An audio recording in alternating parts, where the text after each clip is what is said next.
Bueno, ahora voy a presentar al disertante, Marcelo Alejandro Otero, quien es graduado en la Universidad Católica de Córdoba como ingeniero mecánico y fue vicepresidente es vicepresidente y cofundador de Bioetanol Río Cuarto Sociedad Anónima, conocida popularmente como Bio 4, que fue la primera empresa nacional en la fabricación de etanol con maíz.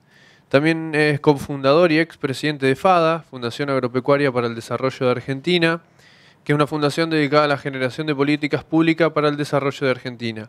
FADA ha sido uno de los promotores del uso de biomasa de origen agropecuario para la generación de energía eléctrica. Y también cofundador y director de Bioeléctrica, empresa dedicada a la generación de electricidad y biomasa. Bueno, Marcelo, todo Bueno, tuyo. buenas tardes. Hay varios que ya los conozco, así que van a volver a escuchar el tema, pero otro, bueno, vamos a empezar. Lo que hoy vamos a exponer en el taller es un caso real concreto de lo que se estuvo viendo a la mañana en varios salones, que la ley para generar energía eléctrica, la 26190, este es un caso real de una planta que ya está en arranques, entonces vamos a contar por qué se hace y con qué se hace.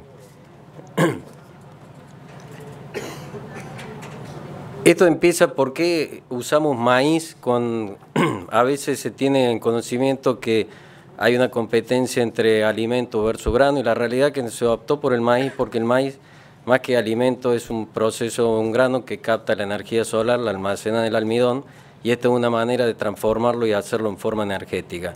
Y el maíz, aunque creamos a veces cosas distintas, es un grano que está en abundancia. Se produce maíz en Córdoba, La Pampa, Santa Fe, Entre Ríos, Buenos Aires, y son 26 millones de toneladas de granos. De esos 26 millones de toneladas, el 60% de la producción, 15,5 millones, no tienen aplicación, se exporta, el resto queda. Por lo cual, si uno piensa, el maíz siendo Argentina el sexto productor mundial de granos, es el segundo exportador. Por lo cual tenemos una cantidad de granos en exceso que no tienen aplicación ni transformación industrial. Siendo el maíz un aportante de energía, como proceso energético conviene la transformación en origen y no el traslado porque inciden los fletes. A nivel nacional el maíz es consumido en distintas cadenas.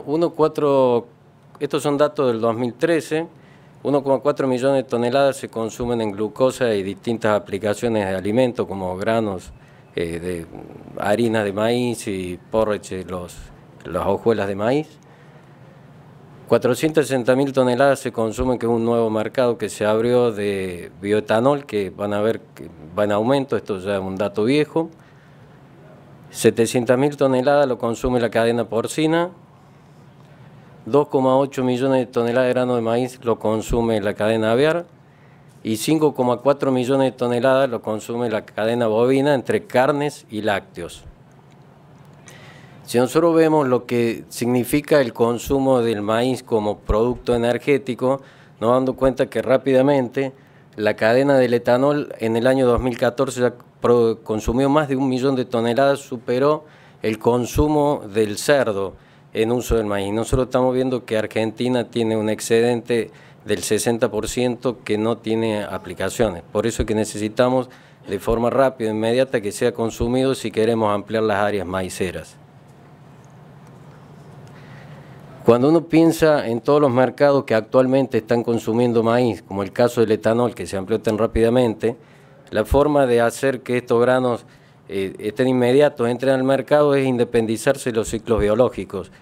Todas estas cadenas que estamos viendo, necesitamos que todos estos bichitos tengan sus ciclos biológicos naturales para poder aumentar la cantidad de consumo de granos y por lo general los eventos genéticos que nos están tirando desde el mercado van más rápido que los consumos de estos animales, por eso el círculo del etanol ha podido consumirse 1 millón de toneladas tan rápidamente del año 2012 que arrancó, mientras que tenemos los cerdos con 700.000 con muchos años ya trabajando. Entonces tenemos que pensar nuevos mercados para que rápidamente empiecen a consumir este excedente de stock que tenemos hoy en Argentina, vuelvo a repetir, siendo el sexto productor es el segundo exportador, es porque no hacemos transformación en origen. Y el nuevo mercado que se piensa es un mercado de generar energía eléctrica. Por suerte, tal cual el maíz almacena la energía de la naturaleza, no puede ser subido un granito en forma directa a un cable y transformado en un electrón, sino que lleva un proceso transformativo de distintas energías para poder ser aplicado al consumidor. Así como el etanol, el choclo no anda en el tanque de nafta del auto y necesita una industria transformadora, para llegar el maíz a un electrón necesita una industria de transformación, que esta es la industria que vamos a empezar a ver ahora. Esto se hace a través de una transformación de maíz en distintos estados energéticos. El grano de maíz, que no es el grano, es el maíz picado, es la biomasa. Se genera un rumen gigante, un estómago gigante, donde consume el maíz picado como biomasa y empieza a generar un proceso de metanización, que es un biocombustible, biogás, y ese biogás, en este proceso de digestión, se termina consumiendo con un motogenerador específico para biogás, porque son gases de bajo poder energético, bajo kilocalorías tienen. Son motores diseñados específicamente para tener buen rendimiento eléctrico, y una vez que consume el maíz transformado por las bacterias metanizadoras, se hace la electricidad, se cargan a la red, un proceso de la generación, como todo motor de explosión interna, tiene energía térmica que nosotros en el auto la liberamos a través del radiador. En estas plantas transformadoras de energía se trata de usar. Por cada unidad energética que consume una planta de estas, se transforma en punto 41 eléctrico y punto 41 térmico. O sea que tenemos una eficiencia de transformación energética de punto 82, es de alta transformación energética, siendo que hoy a lo mejor una planta térmica de consumo de gasoil o gas está en punto 30 y chirola según la tecnología que se use, sin usar la energía térmica o cogeneración. Estas son plantas cogeneradoras. El tercer producto que queda disponible es el biofertilizante. Una vez que se usa la energía contenida en la biomasa, el producto que queda es un biofertilizante, que es un proceso que se llama la agricultura circular, porque todo lo que captó la planta y los nutrientes que sacó del suelo quedan disponibles nuevamente para ser incorporados al suelo, por lo cual ninguno de estos trabajos que se hacen quitan nutrientes del suelo, sino que los vuelven y quedan en equilibrio. Es más, una planta esta siempre tiene un equilibrio positivo en nutrientes porque se le hace un pequeño aporte de estiércol, que es a fin de generar el sistema metanizador dentro de los tanques, es la que aporta la bacteria metanizadora. No es para aprovechamiento energético en sí, sino que es para aprovechamiento del sistema metanizador. ¿Por qué se toma el maíz? No solo que es un producto que está en abundancia, sino que es un producto que el contenido energético está completo, la planta de maíz. Si nosotros pensamos un biodigestor solamente con estiércol, para tener el número y darnos cuenta en una unidad que estamos trabajando, una tonelada de estiércol genera 40 metros cúbicos de gas y una tonelada de maíz picado genera 200 metros cúbicos de gas, tal cual es. Y eso es porque los animales son muy eficientes transformando la energía, porque si no lo fueran no los criaríamos. Entonces lo que estamos usando es el excremento o el desecho que el animal ya no logra asimilar. Entonces, para poder obtener la misma cantidad de biogás que se tiene con la energía completa en origen a través de estiércol, pensemos que necesitaríamos 5 veces las unidades civiles o obras civiles para poder hacer el mismo contenido, por lo cual incrementa su valor de inversión de la planta en un número considerable. Para que no se les llene el grafiquito y tengan tanto lío en la cabeza, en definitiva, lo que se está haciendo son 3 estados energéticos. Esto es un silo bunker de maíz que tiene 22.000 toneladas, ya está almacenada la energía. Ahí si lo ve un productor lechero dice tengo X cantidad de leche, si lo ve un productor ganadero va a decir tengo tantos kilos de carne. Como nosotros hacemos energía, decimos ahí hay 8.600 megavatios acumulados. Es la misma cantidad de combustible que va a consumir la planta durante un año. La posibilidad de almacenamiento del combustible se nos da en la cosecha, que se hace desde mayo, del picado de maíz, abril, marzo, según depende en qué ciclo lo sembramos. Esta cantidad de energía se transforma en la planta de biogás, que es el segundo estado energético. y una vez que está listo el biogás, lo consume el motogenerador, que es lo que teníamos en la infografía anterior, ni más ni menos que estos procesos. Lo que pasa es que al tener una posibilidad anual, tenemos que guardar la energía o cosecharla una vez y se deja guardado en el silo bunker. Este tipo de transformación, que bueno, ahí está tan interesado el productor, porque la verdad que este proceso energético pertenece al productor, es un nuevo mercado que se nos abre, así como uno tiene destinado X cantidad de grano y lo vende al mercado exportador, al mercado de consumo, esta es una cantidad que se puede generar en un mercado energético. Para que tengamos una idea, más o menos una planta de 1 megavatio, que es la que vamos a ver la foto ahora, que es la que se está poniendo en marcha, consume 500 hectáreas de maíz por año, a un rinde de 80 quintales, nos va a dar números gruesos, ¿no? Pero son más o menos unas 40 toneladas de materia verde. O sea, nosotros con 500 hectáreas de maíz estamos abasteciendo 1 megavatio horario permanente, que son 8.600, 8.500 megavatios hora, que son las horas que tiene un año. Es interesante ver la cantidad de aporte que hacen las plantas, porque hoy se estuvieron viendo a la mañana las distintas tarifas, pero la realidad que esta planta no solo tiene un cuadro tarifario un poquito más elevado, que no es tanto, porque es más económico que generar 1 megavatio consumiendo gasoil, sino que realmente nosotros podemos, en una provincia como la de Córdoba, que tuvo un estudio hecho por la Fundación FADA, con 50 plantas en la provincia, que generaría alrededor del 4 o 5% de la energía de la provincia, solamente consumiríamos el 1% del stock de maíz que tiene Córdoba, mientras que hoy tiene un excedente, es la provincia que más maíz hace, estamos arriba de los 11 millones de toneladas que aporta entre Córdoba, Santa Fe y Buenos Aires, son las tres que más aportan. O sea que con el 1 a 2% de la siembra de maíz se le aportaría el 4 o 5% de la energía eléctrica. A modo de idea, consumiríamos 200.000 millones de metros cúbicos de efluente de tambos o de cerdos, que todo depende de la tecnología que se use, más maíz, menos efluente, más maíz, hay todo un juego para hacer, depende de la oferta local o regional que se tenga. Esto como productores tenemos que tener en cuenta que estos son sistemas energéticos nuevos, se llama energía eléctrica distribuida, se hace en origen, en el lugar que uno tiene el maíz, porque para trasladar la biomasa no nos podemos ir a más de 15 kilómetros de radio, pero para tener una idea, 15 kilómetros de radio tiene una influencia agrícola de 70.000 hectáreas, a 4 por 1 estamos hablando de más de 14 a 16.000 hectáreas de maíz, o sea que conseguir 500 para picado es bastante sencillo, por eso se piensa el maíz como un producto biomásico, que es esta planta la que larga primero usando este tipo de energía. No está, es un producto ofrecido, no está demandado. Incluso los efluentes de criadero de cerdo también están ofrecidos y que hoy tiene un problema ambiental bastante grande.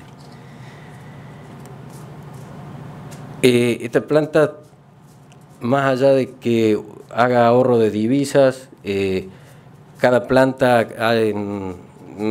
mete el consumo más o menos de unas 2.500 a 3.000 personas, ahorra X cantidad de divisas, sino que el impacto tributario que hace es 1,5. 1 hectárea de maíz que se exporte genera 2.000 y pico pesos, y 1 hectárea de maíz que se genera eléctricamente aporta casi 12.000 pesos al régimen tributario, que no es que nos guste pagar más impuestos, pero la realidad es que aumenta 4 veces la facturación de las 500 hectáreas en el campo. Es un aporte importante a la economía del sistema productivo, porque es un sistema de transformación en origen industrial. Bueno, estas son fotografías de la planta que se pone en marcha. Ahí atrás tienen el silo bunker, que se puede ver. Esto ya semana a semana va avanzando, la planta ya está en arranque, trabaja en un sistema termofílico que se llama arriba de los 52 grados y hoy ya estamos en 48 grados de temperatura elevándolo, o sea que estamos en un proceso de arranque dentro del mes. Ahí tienen el silo. Bueno, así como alguien guarda el gasoil en un tanque, este es el combustible de esta planta. Esto es lo más importante que tiene. En la fotografía anterior, ese es un mixer estático, que como tenemos en el campo, nada que todo es estático, el que hace la dosificación diaria de la alimentación. Consume 52 toneladas de maíz picado y consume 6.000 litros de efluente de tambo, que 6.000 litros de efluente de tambo son 150 vacas lecheras, es algo muy chiquito. Volvemos a lo mismo, no es para extraer energía, es a modo de inoculación. Bueno, son distintas fotos de la planta. Allá adentro va el motogenerador y acá va toda la parte eléctrica.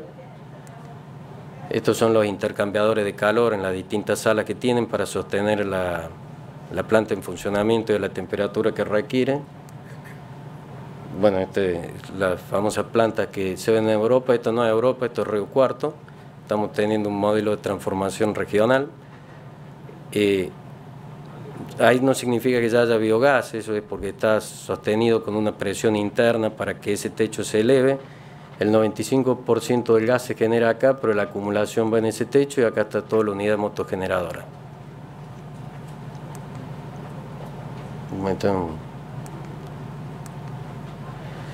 Para que tengamos una idea por qué se habla de 50 plantas y 50 lugares, Córdoba tiene más de 400 localidades, pero hay 50 muy rápidamente en vista que son las que tienen el mismo potencial que donde está radicada esa planta.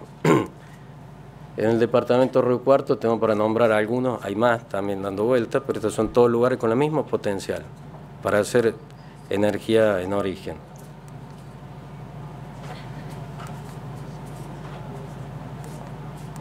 Bueno, tengo en el centro, también en el norte, que hoy nos preguntaron por Jesús María, ahí está, también está nombrado.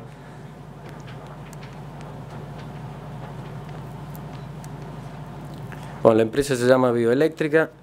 Este es un caso de asociativismo, como fue Bioetanol Río Cuarto, hoy tiene 42 asociados, y el concepto de energía desde la base del productor no significa hacer energía en forma individual, sino que es unirse para hacer energía en conjunto, porque lleva economía de escala, por lo cual pensar en pequeñas plantas, a veces inversiones de este tipo, queda muy lindo en la cabeza, pero no se puede llevar al mercado. Entonces el asociativismo es uno de los modelos que pregonamos, una estrategia para el crecimiento y desarrollo sustentable de pequeños y medianos productores y también grandes productores que tenemos como socios.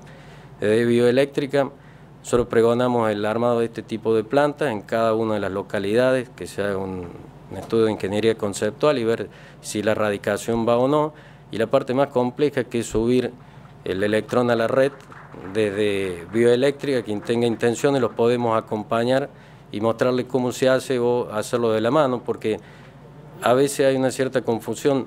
Cuando uno hace biocombustible, como el caso de etanol, uno lo está produciendo independiente del consumo. Uno lo produce, queda en un tanque y después uno lo carga en un auto y lo usa cuando quiere. El electrón, cuando se pone en el cable, tiene que estar alguien consumiéndolo, alguien demandándolo cuando alguien lo está ofreciendo. Este tipo de plantas se llaman energía de base, andan en forma permanente y no cuando hay un requerimiento de demanda, por lo cual hay que hacer pequeños estudios, que no solo de Bioeléctrica, que tienen interés de asociativismo, podemos mostrarlos o llevarlos hasta el mercado eléctrico. Bueno, todos los datos puestos para las 50 plantas han sido cedidos por FADA, que es una fundación que hoy pregona, digamos, leyes de política pública para la generación de empleo genuino en el interior, y encuentran entre estas plantas un modelo de protagonismo de desarrollo del interior. 50 megavatios dan más de 1.500 personas en mano de obra. Hay que tener en cuenta que en este tipo de trabajo todos empiezan a trabajar al ser de origen agropecuario y no consumir hidrocarburos. Hay muchísima más gente que brinda servicios para la generación de un megavatio. Bueno, muchas gracias.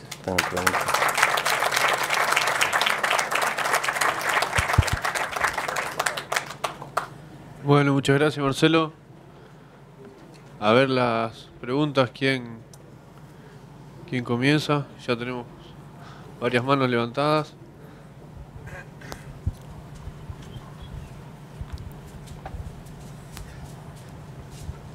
Sí. Sí, buenas tardes. Al final de la exposición dijiste que el destino de industrializar el maíz puede ser energía eléctrica o etanol. ¿Qué argumentos son a favor de hacer energía eléctrica y cuáles serían los argumentos para hacer etanol? No sé si fui claro con la... Sí, sí, perfecto. Digamos, uno decide hacer el producto según el mercado, porque fabricar cosas que los mercados no demandan no le van a funcionar, no se va a hacer un proceso económico positivo. Hoy el etanol está cubierto ya con la oferta que tiene de plantas de maíz, que ya está consumiendo más de 1 millón de toneladas de maíz. Hoy está haciéndose el 6%, 7% del corte de las naftas, más la caña de azúcar, está cubriendo la potencialidad necesaria de las naftas. O sea que si vemos qué mercado es el que está demandante, o el mercado demandante es el eléctrico, hay alrededor de 2.800 megavatios permanentes de energía de generadores térmicas consumiendo gasoil a un valor mayor de megavatios que el que podríamos aportar con maíz. Estamos hablando de 2.800 y Córdoba con 50 plantas cambiaría casi su matriz en un 5%. Este tipo de plantas hay que tener concepto que a veces cambian algunos esquemas políticos. Hoy Córdoba genera el 6% de la nafta de la nación y no es una provincia petrolera. Entonces empiezan a jugar distintos factores que hay que tenerlo en cuenta en las leyes y a ver qué es lo que uno va a ponerse a producir también, ¿no? No sé si responde. Sí, hola. Sí, ¿qué tal? Primero, bueno, felicitarte por la exposición y el proyecto. Después te quisiera hacer 2 preguntas cortitas. Una es, bueno, a la mañana tu colega mencionó algunos costos, pero en particular quisiera saber cuál es el costo de generación de estas plantas. Eso es lo primero. Y lo segundo, preguntarte si vos mencionaste que esto, digamos, hay un residuo que no se puede colocar en los mercados y un poco esta estrategia de generar electricidad es una forma de utilizar un maíz que no se puede comercializar de otra manera. La pregunta es, si vos tuvieras una logística más eficiente, por ejemplo, para llevar la producción a los puertos, si tuvieras trenes, si tuvieras otra logística, vos deberías pensar que estás metiendo 500 hectáreas de alimento desplazándolas del mercado. No sé si, digamos, porque yo creo que, digamos, en un punto, digamos, uno dice, bueno, no compite energía con alimentos, pero sí compite de alguna manera. O sea, a mí me encanta el proyecto, pero digo, siempre me pongo a pensar si en realidad yo le estoy, digamos, es un tema de costos de logística, porque mercado para consumir más maíz, digamos, andate al África, y me parece que te están esperando con las bocas abiertas, ¿no? Digo, un poco, digamos, no sé si es de valores o de ética la pregunta, pero me da la sensación que en un punto, digamos, esto es consecuencia, o puede llegar a ser consecuencia de distorsiones o de falta de infraestructura, digo, es como... Mira, para que tenga una idea referencial, no siempre es así, pero vos energéticamente con 1 litro de gasoil, vos podés avanzar 1 tonelada, 30 kilómetros, no importa si es autopista, no importa si es la autopista alemana que tiene 2% de desnivel, para que sea más eficiente en el consumo energético. Mientras más derecha es la ruta, menos combustible vamos a consumir, pero el número más o menos es 1 litro de combustible, 1 tonelada en un camión, 30 kilómetros. Si esa tonelada y ese litro de combustible vos lo usás en un tren, vas a avanzar más o menos 90 kilómetros. Si esa tonelada, ese litro de gasoil lo pones en una barcaza, vas a avanzar 220 kilómetros.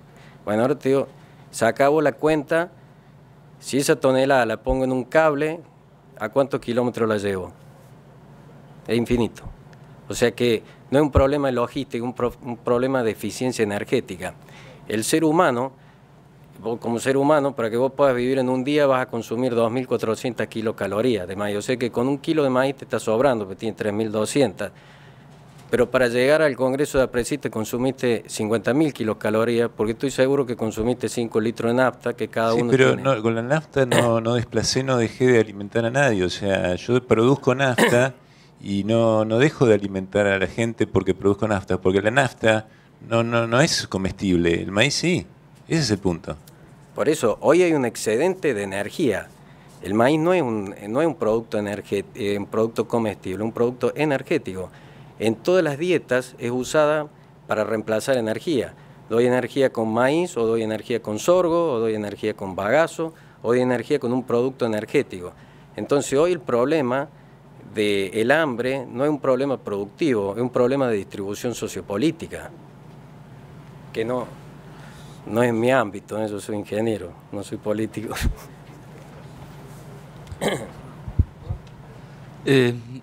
Marcelo, te hago una consulta. ¿Han estudiado el tema de, por ejemplo, utilizar el biogás generado para los gasoductos virtuales?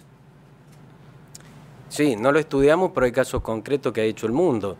O sea, el gas que uno está produciendo como biogás es un gas pobre con 52-54% de metano, y para llevarlo a un equivalente de gas natural dentro de un gasoducto hay que superar el 99%.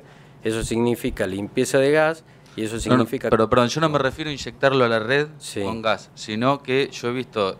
¿Gasoductos virtuales? Sí, sí, Sí, sí, sí. pero esos son como circuitos cerrados, digamos. Sí, O sí, sea, sí, si sí. uno lo inyecta en esa red, sin Sí, es mezclarlo viable. con el metano común, o mezclándolo, no sé. Es viable, digamos.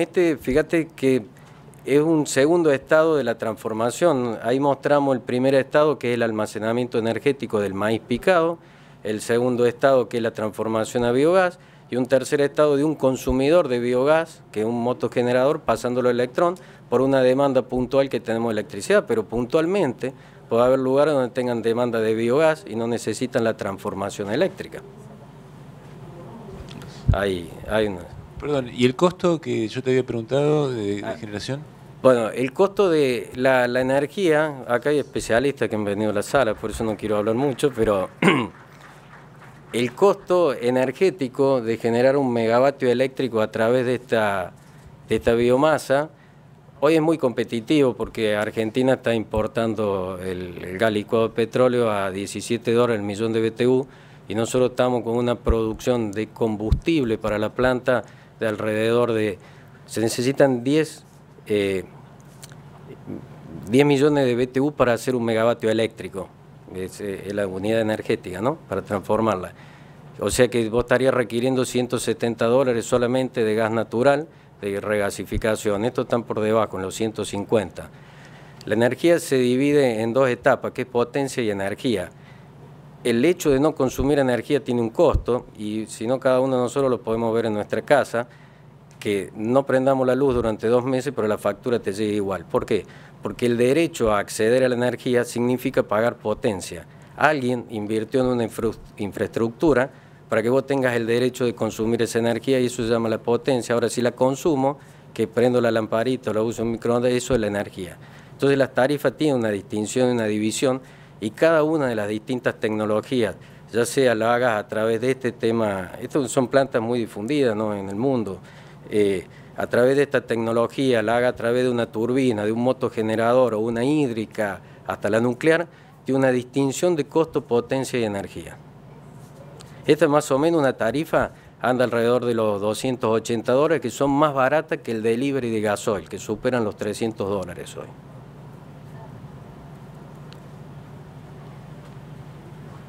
No sé si... ¿Podría explicarme un gasoducto virtual?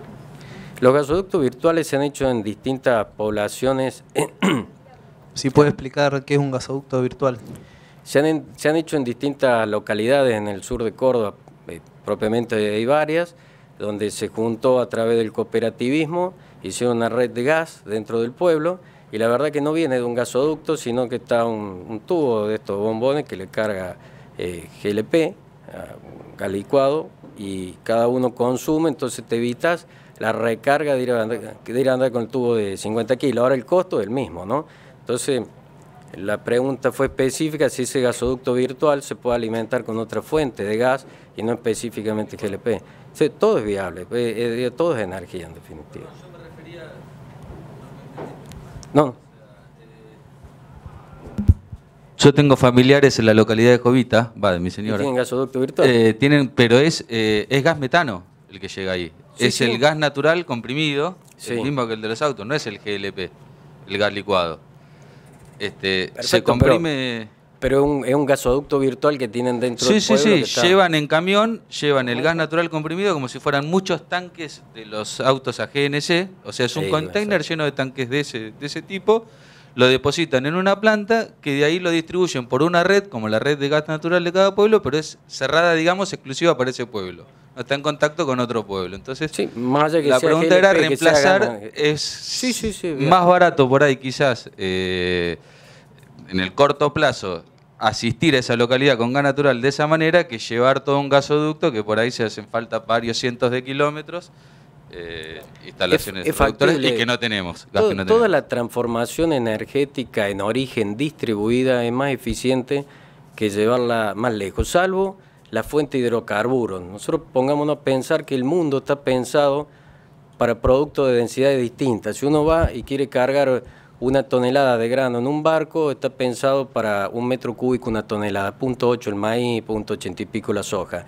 El petróleo tiene 1.5 a 1.7, por lo cual logísticamente puede ser llevado a lugares remotos del mundo, pero no así el maíz, que es un proceso energético que tiene 0.7 la densidad, por lo cual el costo de llevarlo es más grande. Siempre damos el caso de la abejita. ¿Por qué la abeja no va a buscar polen a más de 3 kilómetros? Porque no alcanza a llenar el tanque cuando vuelve. Pero si tuviese un combustible energéticamente más poderoso el que carga en su tanque, y podría irse a 10, lo que pasa es que en el polen no llega. Bueno, el mismo concepto es el trabajo y la distribución del mundo en el petróleo y el trabajo y distribución del mundo de los granos que están asociados a la energía, no así los que están asociados a la proteína, como la soja, ¿no? ¿Alguna otra pregunta?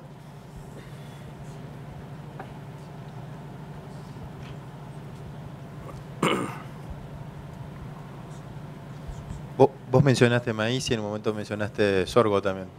Caña de azúcar, cultivos de invierno tipo ryegrass, está bien, tienen menos volumen, pero por ahí en otros momentos del año, cuando uno hace base de soja, digamos, por ahí utilizar los cultivos de invierno podría ser interesante, ¿o no? ¿Se puede? Sí, sí, todos los cultivos sirven. El sorgo como producto energético, en un mercado que no tenga intervención, tiene un valor 20% menos que el maíz. O sea, si hoy un maíz valiera 1.200, el sorgo debería valer 1.000, ¿por qué? Porque en vez de tener 68% almidón, ¿no? Número grueso, ¿no? El sorgo tiene 50 y pico. En definitiva, cuando vos lo adquirís energía. Entonces, todos los cultivos que vos hagas, tenés que ver cuál es la energía que estoy colocando, porque si no estás usando infraestructura civil para productos de menos capacidad energética. Entonces, si uno diseña una planta, a lo mejor para ryegrass, avena, trigo, tiene un contenido energético menor y se van más grandes. Nosotros, Argentina, por la latitud en que está, la 33, como decimos, y la capacidad maicera que tenemos, siendo el sexto productor, somos el segundo exportador, tenemos que encontrar aquellos productos que tienen más capacidad de almacenar la energía en los periodos de verano. Eso. ¿Alguna otra pregunta? Bueno, mientras la piensan, se me ocurre una. ¿El costo de la planta inicial? Ahí está la... Era la que todos estamos esperando, pero nadie lo hace. No. No. Sí, no, una planta más o menos, hay números que siempre cierran, digamos, 1 megavatio bio está alrededor de 3,5 millones de dólares en 4, incluida la tierra. Así como 1 megavatio a lo mejor de quema directa para hacerlo con turbina y vapor están los dos, y a lo mejor una con gasoil baja el número, pero volvemos a la misma. El costo en general la energía o el costo de la potencia, digamos, cuánto me voy en lo que pongo primero, que estas plantas son más caras, pero lo que pongo después para hacer la energía son un poco más económicas. Pero más o menos el número está alrededor. Esta planta específicamente es un poquito más cara, porque si ustedes ven ahí, toda la tecnología que se trajo, hasta el último tornillo se trajo de Alemania, porque es un modelo de planta como leading case para que pueda ser replicado. Entonces uno necesita iniciar con tecnologías seguras, no con tecnología en aprendizaje. Sabemos que arrancan y funcionan. Después la podemos argentinizar todo lo que uno quiera y a lo mejor se baja el precio. Pero por ahora esta planta costó 4 millones de dólares, que no significó una gran empresa que lo puso, sino un asociativismo local entre productores y no, gente que tienen sus empleos y que apuestan a este tipo de trabajo. Esto por ahí preguntan de dónde se sacan los 4 millones y es muy importante.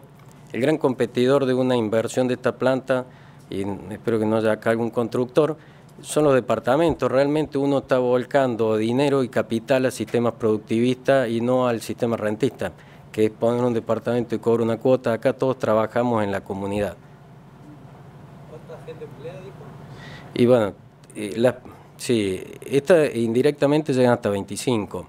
Pero directamente vos tenés uno y medio por turno, que no sé si va a caer la cabeza o el de la pata, pero vamos a partir así, me parece, por el automatismo que tiene. Estas plantas son muy automáticas, tienen, así una a la vez compacta, pero tienen 300 puntos de control, que se hace todo a través de una escala, están enlazadas, vía remota, tienen una serie de tecnologías. Pero lo que no significa el empleo directo, el indirecto es el más productivo. Y siempre damos un ejemplo de una persona en Río Cuarto, donde vivo, empezó a tener cloacas, entonces había un señor que se encarga con su camioncito de retirar los pozos ciegos. Y claro, tener cloacas ya se empezó a quedar sin trabajo. Como ahora le garantizamos por día un camión, ya fue y se compró un camión nuevo. Entonces, al que le compró el camión le dio trabajo, el que le va a vender las cubiertas también, y empieza el sistema de trabajo local.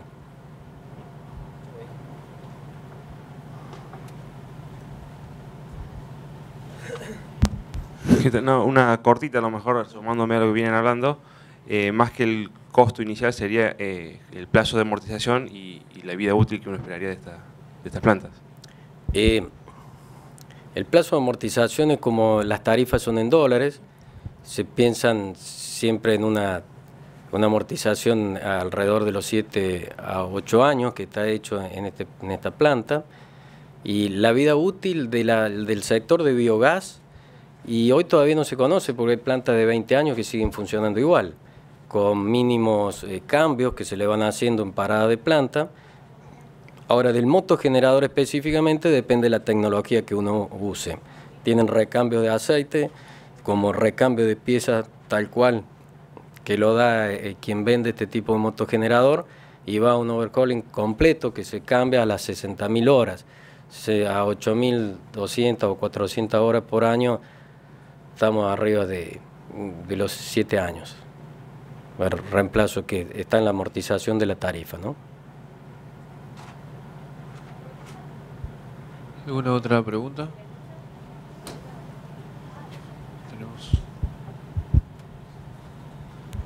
Para engancharte a la red, ¿tenés que estar cerca de algún lugar estratégico o, digamos, en el medio del campo y con que tengas un cable alcanza? No, digamos... Uno genera en trifásico 380 como normalmente conocemos, y después el transformador que siempre usamos de 13,2 a 380 va al revés. Ese es el concepto que tienen que tener en cuenta. Tienen que tener una línea de media tensión, pero lo más importante es que 1 megavatio es consumido en cualquier población pequeña, por eso se llama energía eléctrica distribuida. Entonces vos no necesitas grandes redes de transporte, sino que con las redes que tenés incluso se vuelve más eficiente. Porque hoy, supongamos el caso de Córdoba, que tiene algunas redes que son un poco más antiguas, demandarlas en la punta significa pérdida de transmisión, mientras que si yo estoy cargando en la punta y caigo la demanda, se eficientiza todo el sistema eléctrico. Por eso en las localidades, también algunas de ellas han sido estudiadas. Siempre y cuando vos cargues por debajo de los 2 megavatios, entras bajo una regulación. Siempre que vos cargues por arriba de los 2 megavatios, tenés que ir a un mercado eléctrico mayorista que es un poco más complejo.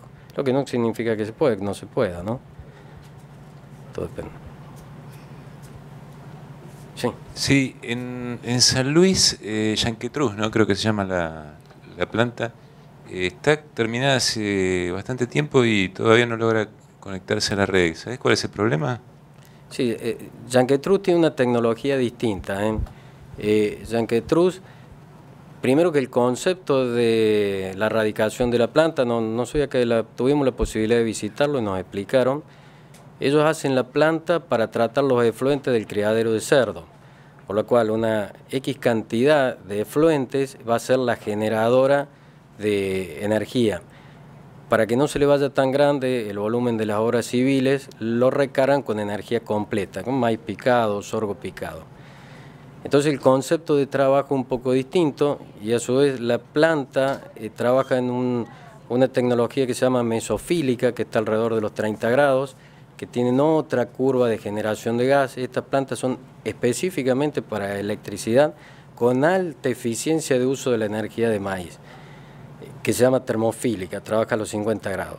Todo eso hace que vos des estabilidad al sistema eléctrico, no, porque así como expliqué antes, vos no podés entrar a cargar electricidad y salir. Así como es lindo cuando te pagan, vas a pagar multas cuantiosas cuando salgan. La estabilidad de la tecnología que vos uses es la que te va a sostener en el sistema. Yanquetruz desconozco si es estable andando o no. No sé si es un problema tarifario, porque ellos a 1,5 megavatios podían tener un autoconsumo, lo desconozco puntualmente, pero no están cargando en la red ellos. No. Están entrando... conocidos común que tenemos, igual que vamos nosotros, es la ley general que es la 26190 y una resolución que se llama 108, donde uno presenta los costos más un beneficio teórico normal de cualquier empresa. ¿Cómo? Tengo entendido que el número que ellos pretenden es mucho más alto de este que vos mencionaste. ¿De $280? Sí. No sabría decir. No. Tiene un insumo distinto, ¿no? Es lo que digo. O sea, sí.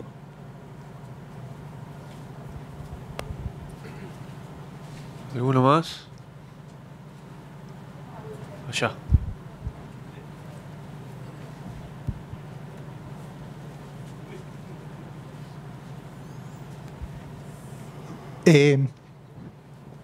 El sistema que, digamos, de provisión de maíz, dijiste que es por asociativismo. ¿Podés explicar un poco cómo es que compran el maíz o digamos, los asociados aportan el maíz y cobran en función de la energía generada? Digamos, la planta fue hecha por asociativismo y entre todos se puso el capital de trabajo para la siembra de maíz en la región. Esta es la primera planta que se pone a andar, tengamos en cuenta que es un caso de liderazgo que se va a llevar adelante. Los costos o el esquema de máxima estaba hecho para traer maíz de 15 kilómetros de radio, que es lo máximo que uno se podría ir con un maíz picado por los costos de flete, y lo sacamos de 3 kilómetros de radio, o sea que la potencialidad que teníamos se disminuyó, pero no es por asociativismo la compra, sino que lo que se hizo se sembró maíz, nada más. ¿Cómo va a evolucionar en el tiempo? Todo depende del mercado. Lo que sí vimos que influenciar en 500 hectáreas en la área de maíz que había no provocó ninguna alteración en los precios, que es un poco la intención de este tipo de plantas, que genere beneficios para todo, estabilice, pero no por eso se disparen. Estos son biomasas o combustibles que uno gasta dinero para generarlo, a distinción de las otras que a veces son tratadas como residuos, que cuestan cero. Entonces hay que tener mucha conciencia en el trabajo del costo para hacer ese combustible, ¿no? Que no se vaya, pero no va por asociativismo. Lo asociativo es para la producción. Claro, exacto. Es un mercado nuevo que se hable para el complejo maicero. Nosotros en el caso de Río Cuarto, hacía grandes rasgos que hay un maíz de octubre, se pasa el mal de Río Cuarto noviembre y nos podemos ver un maíz de diciembre. Esto nos da una elasticidad de poder sembrar fin de diciembre porque no nos agarrarían las heladas, porque uno lo pica antes, a los 40 y pico días antes. Entonces uno tiene un concepto, una elasticidad de siembra mayor. Bueno, la última pregunta.